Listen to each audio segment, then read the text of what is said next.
เฮ้ยเอามาให้เลยไหมใส่เกลือเลยจ้าว่าล้างปิ้งก่อนปิ้งน้อยพอดีเนาะ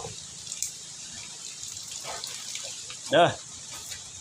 ปิ้งปลาลาดมัน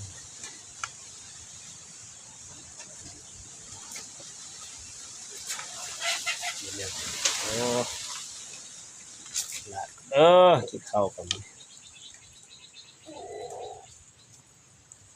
ใหญ่เติบต่อทุกเสร็จปิ้งแล้วจังเกลือท่าเอาได้อยู่มีตอกบ่เห็นตอกมาให้หน่อย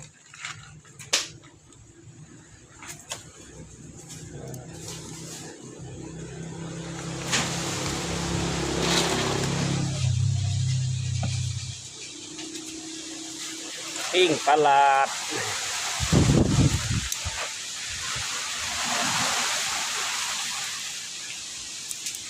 โอ้ยบ่ได้ฮักแหละ